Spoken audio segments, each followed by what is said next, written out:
Not only is Castlevania Symphony of the Night a masterpiece of video game design, it's teeming with references to history, religion, literature, and folklore. This is the Annotated Symphony of the Night. Welcome back. First, we have to do some teleporting to backtrack through the Black Marble Gallery to get to a location that we passed by the first time around. You'll see why in a second.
This is the reverse caverns, the obvious inverted underground caverns, in an area curiously misspelled in the loading screen in the North American version of the game. Let's call that the first of the strikes against this area. The second, perhaps, is that there are a few new enemies and items to uncover. The last is that this is, without a doubt, the most tedious area of the castle on the map, for reasons you'll see shortly. By no means is this a requirement, but it may be a good idea to grab a warm drink and a blanket before we dig in.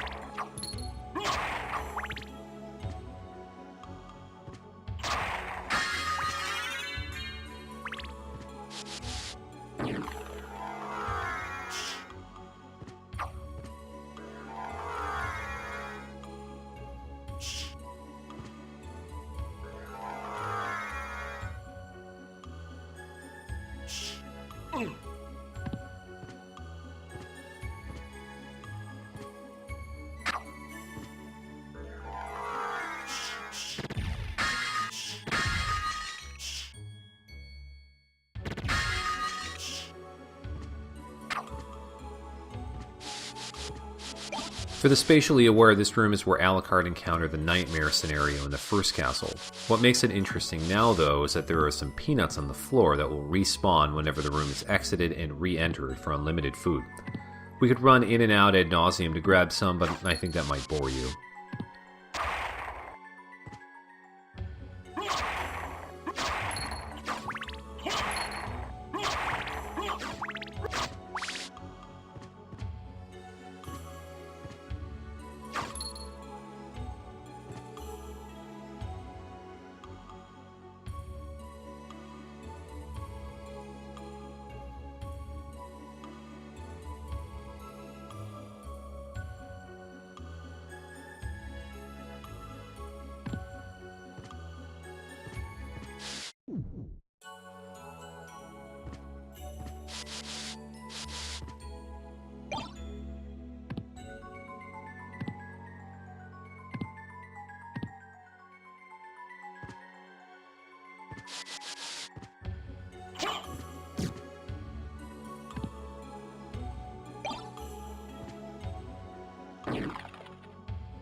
The boss of this area, the Doppelganger 40, is entirely optional as it doesn't have any relics we need to finish the game.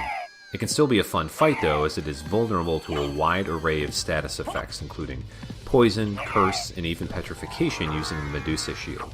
It's a more powerful version of the one found in the outer wall of the first castle, and along with a wider skill set is armed with a Terminus Est weapon, which will poison us if we're not careful. Of some note is this enemy's maximum hit points of 777. In most Western cultures, this is considered a lucky or even holy number. In the Hebrew Bible, the numbers 3 and 7 were considered perfect as God created the world and then rested on the seventh day. And by extension in the Christian Bible, the number 777 is meant to represent the perfection of the Holy Trinity, God the Father, Jesus his Son, and the Holy Spirit. If you were to hit a 777 in a slot machine in Las Vegas, you may also consider it holy, as the jackpot you've won will probably be a religious experience. Below us is a small army of dark octopus enemies, known as crazy octopi in Japan. They wander slowly around and spew black ink, making them fairly unthreatening when separated, but certainly more of a hassle in larger numbers. The ink may even conceal other enemy sprites behind it, so one should be careful when tackling the crowd. Like the killer fish, they drop, tellingly, some sushi as well as some green tea. What makes this encounter notable, though, is the size of the enemy herd and the fact that they bleed. This makes this location the ideal place to farm blood for the Muramasa sword if a player chose not to set up an emulator to do it for them in the entrance, as detailed in a previous video.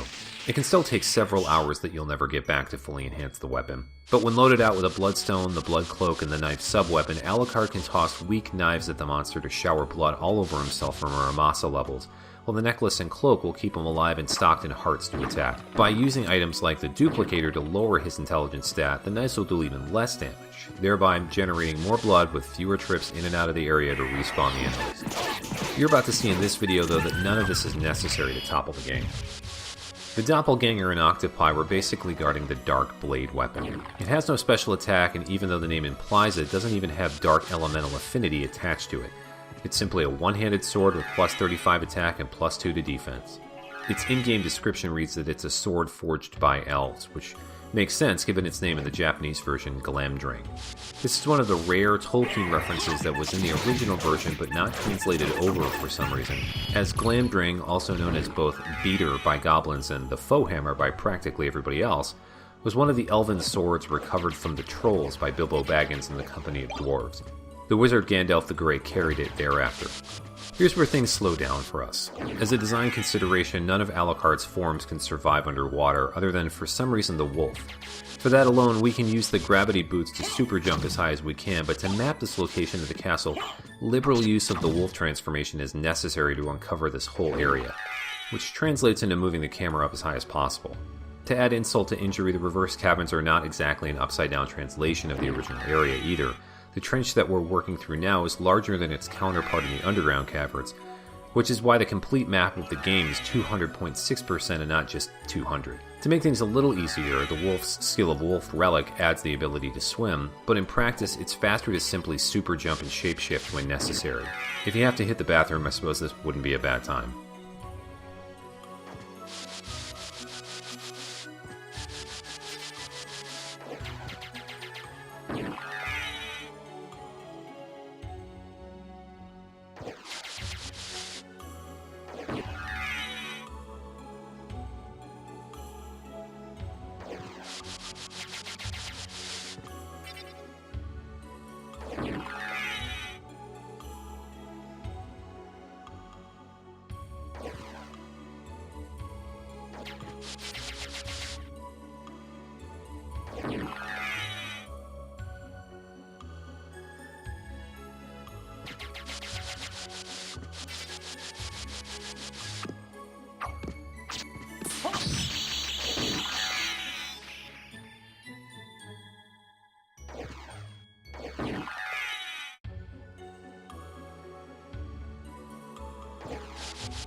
Finally through the trench, and our prize for putting up with it is one of the few collectible relics in the inverted castle, the Force of Echo. This turns the bat form's echo ability into damaging sound waves.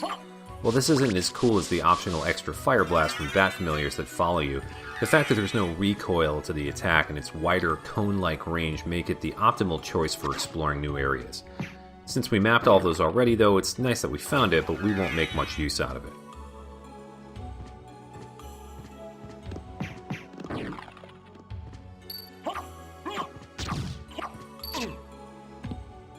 The Cave Troll has something of a robust moveset, as it can attack with a spinning tongue lash and a leaping stab, also with the tongue, and will emit a lightning field when encroached upon.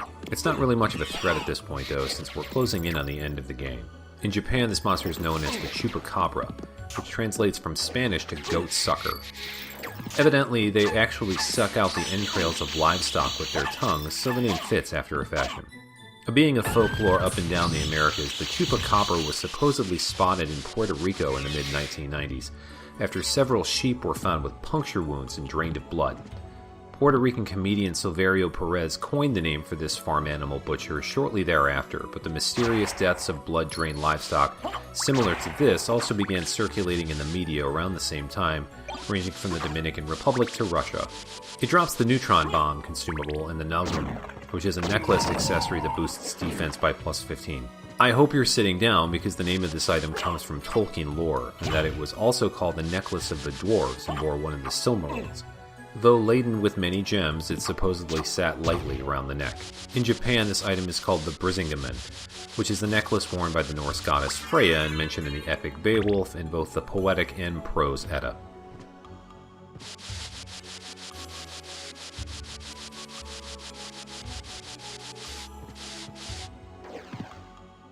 The rock armor enemy is a palette swap of the bomb armor we fought in the last episode, save trading the bomb for a giant rock.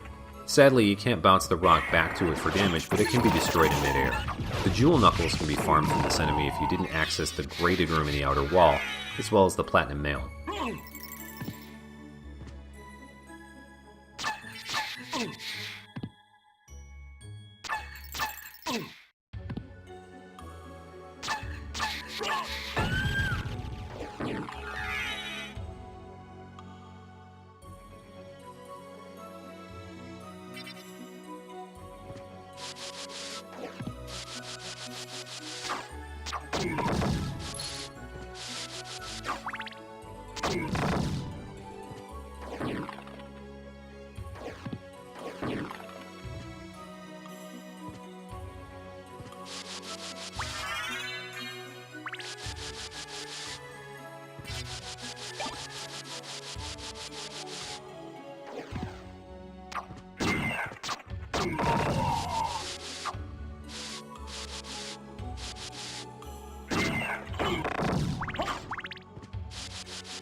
This weapon is the Osafune Katana, or Bizan Osafune, and is one of the more powerful two-handed swords in the game at plus 50 to attack, but with a minus 10 to defense. Like the Fist of Tolkis, it has two special abilities, a teleport strike with a fireball motion, and a sword flurry with a sonic boom. Osafune's schools of swordsmithing began in the Kamakura period in the mid-13th century. Many of the swords are now owned by private collectors, or are on display at various locations, including the Tokyo National Museum. The door we just opened and the location that we just mapped connects back to the reverse entrance. If you remember back to the reverse entrance video, you'll probably remember that the barrel circlet is basically right next to us. This is important for something we're going to see one more video from now. Just remember it if you can.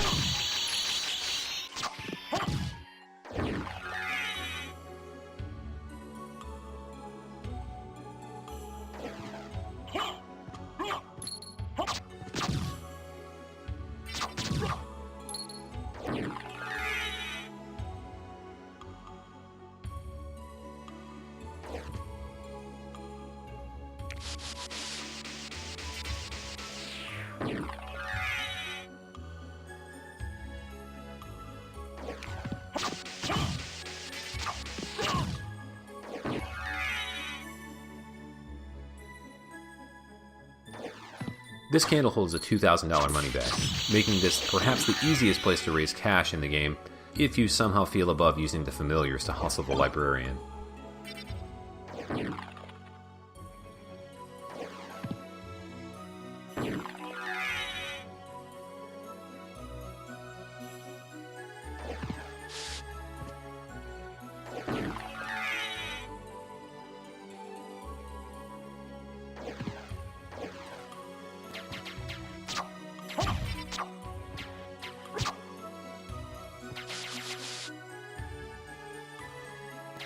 At last we find the final shield of the game, the Alucard shield, which was another of the initial items stolen by Death at the beginning of the adventure. Unquestionably the best shield in the game at +5 to defense, and the side effect of generating hearts when Alucard makes contact with it, its shield rod spell absolutely destroys this game. By calling forth the power of other shields scattered about the castle, it turns the defensive item into a ramming weapon with a fixed damage output of 255 damage per hit, that will also heal Alucard for a small amount of damage while also making him invincible for a short time. While we still might take some damage if an enemy takes a swing at us, this effectively makes Alucard into a walking wrecking ball, and can devastate even the toughest bosses in seconds. You can probably surmise then why we didn't go straight for this item at the beginning of the inverted castle, which is common practice by Symphony players if they don't head straight for the Forbidden Library to farm the also hilariously overpowered Crusade Rim. Two more fun facts about the Alucard shield. First, the official artwork depicting it by Ayame Kojima bears from top to bottom bat, wolf, and mist motifs, which are the three forms that Alucard can shapeshift into this game and his father employed in Bram Stoker's novel. Perhaps more on the fun side though, the second thing to point out is that series producer and Symphony co-director Koji Igarashi had no idea that this freakishly powerful combination was even in the game. During the press tour to promote Igarashi's Kickstarter project, Bloodstained Ritual of the Night in 2015, the developer sat with famous Symphony speedrunner RomScout for a YouTube video where the player took some time to break down all of the ways the fabric of the game could be mangled. After his initial shock of seeing the shield and rod combo, he noted that it was impossible at the time to bug check all the items, and this probably just slipped through the cracks. Okay, we made it. Our next episode is one of the most important though, as we'll head into the final phase of the game. I hope you're looking forward to it, and we'll see you then.